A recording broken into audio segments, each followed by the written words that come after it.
Hey yo! Roughly 2 months after the final battle between Captain Jack Sparrow and the highest paid billboard actor Amber, and over 4.5 million signatures later to cancel her, Warner Brothers still haven't done anything, and even kept missing around in the upcoming Aquaman sequel, despite the shitstorm she will attract. Hell, it's not even surprising anymore since they've even kept Ezra Miller around, even after his recent vacation to various jails. Since Warner Brothers aren't doing anything to these two tyrants, I have decided to take it upon myself and fix this problem for the betterment of everyone by doing what should have been done a long time ago.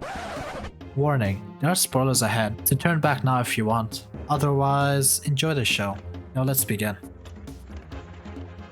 In the opening scenes, we are introduced to a shady lighthouse keeper named Thomas Curry. He spots an uncautious lady washed up on shore. He simps his way out to the shore, but even though she looks sketchy as hell and has some sort of a kinky pitchfork, he still picks her up without any hesitation. I mean, I doubt he has much going on back in that crappy lighthouse. He barges into his own home and throws her onto the floor. The fall wakes her up, and the lighthouse keeper gives her a very welcoming smile. I mean, look at that. Soon she succumbs to her injuries, and the kind man helps her up. A few days pass, and she wakes up, where she is greeted by this cute dog. Look at that cute dog. She starts munching on some fish, but is interrupted by Thomas, who gives her coffee instead. She introduces herself as Atlanta, the queen of Atlantis. Thomas thinks she's high on something, but his horny ass goes along with it. Some time passes by, and the two grow closer and closer. Soon they have a kid together, and name him Arthur. Then after yet another time skip, the family are casually minding their own business until some unwanted guests break in, claiming the doorbell wasn't working. They start barking orders at Atlanta, ordering her to return to her king for their arranged marriage. However, Atlanta politely sends him off. Is the king really that ugly? Later on, she changes her mind and decides to go back so the king doesn't send any more henchmen. She promises them that she'll return soon and kisses them before diving straight into the ocean. Ooh, look at that form. A few years later, and a huge bump in insurance, Arthur is on a field trip to the aquarium. His weird ass is talking to the fish, and this attracts the attention of two bullies who shit themselves after a shark starts gently tapping on the glass. Arthur calms the shark down, but spooks everyone else, so this kid has special powers. Very nice. Now yet another time skip. Around 20 years later, a Russian submarine is hijacked by some sea pirates. They round up the crew, and here, the main culprits, Jesse and his son David, start discussing their lunch plans for later. However, before they can place an order, a homeless man drags the submarine to the surface. The father and son duo shit themselves as it turns out to be Aquaman. He rips open the hatch and jumps down. Permission to come aboard. The henchmen start firing at him, but his invulnerability and their stormtrooper-like aim fails to stop him. He proceeds towards the control center, where he subdues the rest of the jobbers before freeing the seamen. He takes him to the surface and puts them on life rafts. However, his kind fanboy, David, stops him and starts fangirling over Aquaman, saying that he has been following for years now. Aquaman quickly dispatches of him, but his grumpy dad shows up and blasts him. His smirk goes away when Aquaman gets up unscathed. Ow. Aquaman then throws a spear at him, pinning him into the wall. He talks shit to the dad, saying that his son is a disgrace, and walks away. The dad tries to pull off this one genius move and blasts Arthur from behind, only to puncture the ship. I mean, it didn't work the first time, why try again? David begs Aquaman for help, but gets flipped off instead.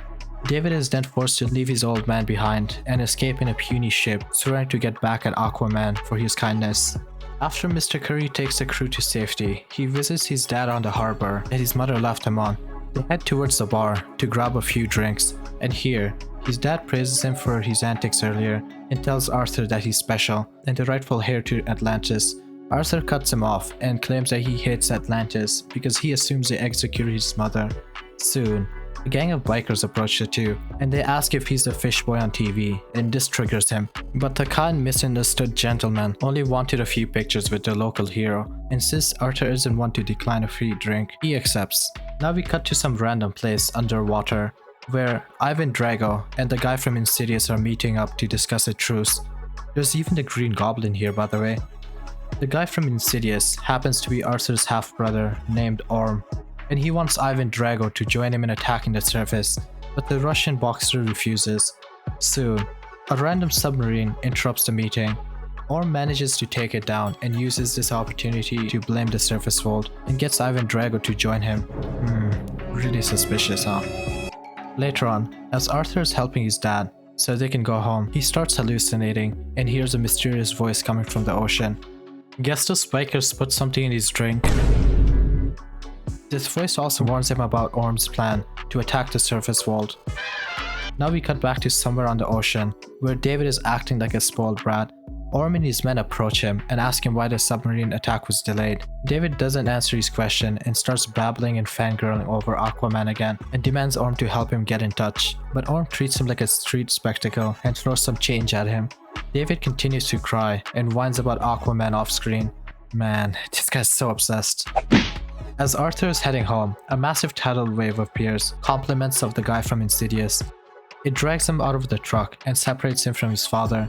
He dashes towards his dad and manages to save him using CPR, while still hallucinating and talking to the ocean. Here, he realizes how serious Ivan Drago and the guy from Insidious are, and makes a plan to pay them a visit soon. The next day, the after effects of the brotherly gift is being broadcasted nationwide. Arthur is still hallucinating and begins talking to himself on top of a cliff. Here, we get a flashback when Arthur was getting trained by the Green Goblin. The Green Goblin teaches him how to swim pretty much, and oh yeah, his shiny gold eye trick as well. Now we cut back to Arthur, who is whacked out of his mind at this point and finds a mysterious vehicle. He somehow knows how to operate it and heads towards Atlantis. He goes for a little sightseeing and tries to look for a Starbucks nearby.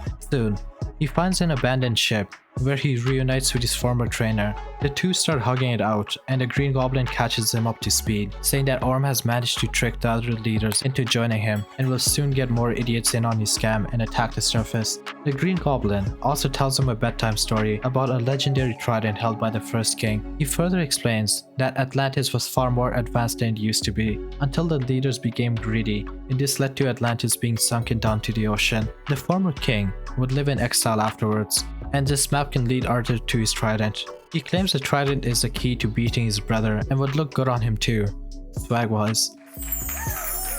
Then the Green Goblin notices Arthur constantly talking to himself. Then he asks if he was approached by a suspicious biker gang as well. What? The conversation is cut short when the underwater Power Rangers barge in. Arthur holds his ground and manages to give them a beating. However, things change when the final boss arrives. His swag proves too much for Aquaman, who is then put to sleep and captured. He wakes up in a kinky situation where he's finally face to face with his exorcist brother Orm. Orm starts talking shit about Atlanta, Arthur's mother, which makes no sense since she's his mother as well. This pisses off Arthur, who then gets baited into challenging him for the right to the throne, unaware of the unfair circumstances. Yikes, Orm played him like a violin here. Orm pretends to be shocked and accepts it. Before they begin, the Green Goblin visits them and reminds them of their training together, where he teaches a few cool tricks. Arthur tells him to stop shitting him and tell him the truth about his mother. The Green Goblin explains how she was forced to marry Orm's dad and was then executed for having Arthur. Then they are taken to a coliseum, where the fishfolk all cheer for the insecure hero with abandonment issues. Orm. When the fight begins, Arthur seems to be doing well, and Orm asks him if he wants to join him in his quest to attack the surface world. After Arthur rejects his offer, the underwater exorcist stops holding back and easily overpowers Arthur. Arthur is on the ropes at this point, and we realize that his crazy brother actually wants to kill him. His crazy ass even breaks Arthur's trident, which belonged to his mama.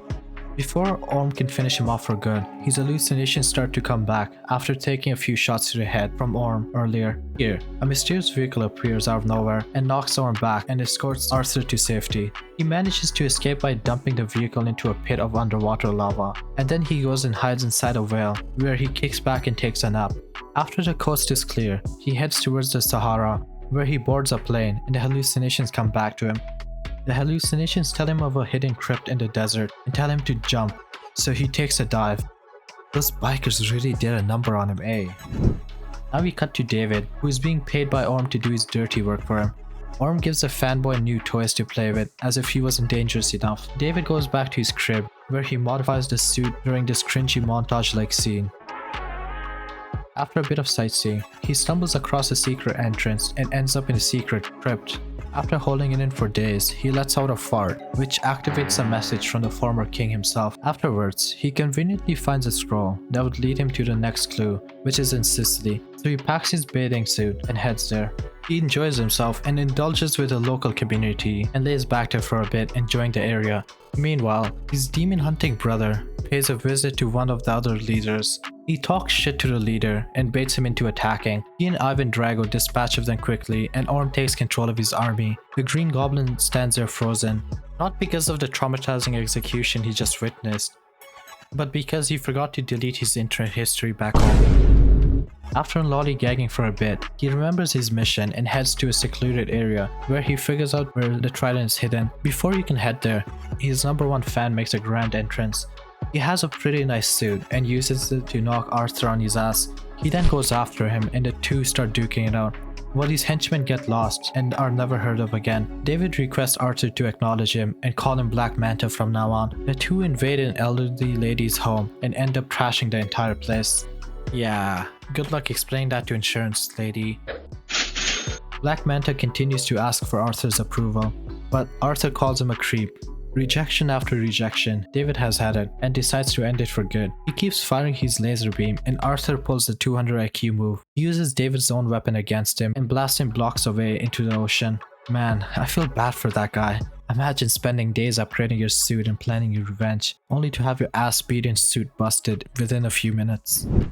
Arthur then succumbs to his wounds and wakes up on a raft. The hallucinations have got out of hand at this point. They start to steal boats and even treated Khal Drago's wounds. I mean, look at him. Back in Atlantis, Orm has a little chat with the Green Goblin and then calls him out for his BS. He says that he knows the Green Goblin is scheming against him and is secretly helping Arthur. The kind gentleman hooks our boy up with the penthouse suite behind bars. Now back to Arthur. As he gets closer towards the trident, the weather worsens and soon, sea monsters try to hijack his ship. They keep respawning and ultimately force Arthur to abandon ship. As he tries to escape, a magical blue light calls out to him. And no, this isn't some Narnia shit. He dashes towards it and it grabs a hold of him and teleports him to a mythical area between the land and the sea where the trident is hidden. Here, he crosses paths with his mother and the two hug it out. After catching up for a bit, the two head towards the trident. Here, Atlantis explains how she was able to escape Atlantis but somehow found her way here and has been trapped here for 20 years. With bad Wi-Fi. Ugh, feel bad for her. She then encourages Arthur to grab the staff so she can leave this awful place because she's not worthy of using it, otherwise she would have been long gone by now. Arthur heads through the waterfall. He makes his way to a trident, however, a giant tentacle monster stops him. It starts to berate him and ragdolls him all over the place. After flashing his shiny yellow eyes, the creature backs off and allows Arthur to grab the trident, which he surely does, and gets a sweet upgrade after he's done grave robbing. He then heads back to his mother and the two head out. Meanwhile, Orm, now calling himself the Ocean Master, with his Mega Alliance begins his plan on invading the surface. I think it's better they stay down here because they don't want anything to do with Superman. The creatures from the trench earlier begin their counterattack and start fighting the Ocean Master's armies. Just when you thought it couldn't get any worse for the guy from Insidious, the hentai tentacle monster shows up and shifts the tides of war against them. Aquaman uses his new powers to control all the animals from his VIP seat. Most of Orm's men stand down as they stand no chance against Arthur's swag. Just joking. They acknowledge him as their new king and bend the knee. To avoid more casualties, Aquaman runs to the surface in order to lure his brother up there. His brother falls for a trap and heads to the surface, where he is much weaker and Arthur is stronger. And now the final showdown begins. And now let me play some final boss music. Aquaman has the hometown advantage and does that flashy move the Green Goblin taught him, which is able to knock Orm back before destroying his trident. Orm demands Arthur to finish him, but Arthur spares him as he sits there whining. Their mother pops out of nowhere and calms Orm down. He breaks down in tears after hearing her horrible connectivity issues for years. Then the Green Goblin shows up and arrests Orm, telling him that he'll get a luxury suite as well. Before he leaves, Aquaman stops him and tells him that they can talk when he's ready, hinting a sequel. And with that, ladies and gentlemen, the movie comes to an end. And if you enjoyed watching this, then give it a like and subscribe for more content. Apart from that, have a great day and I'll see you next time.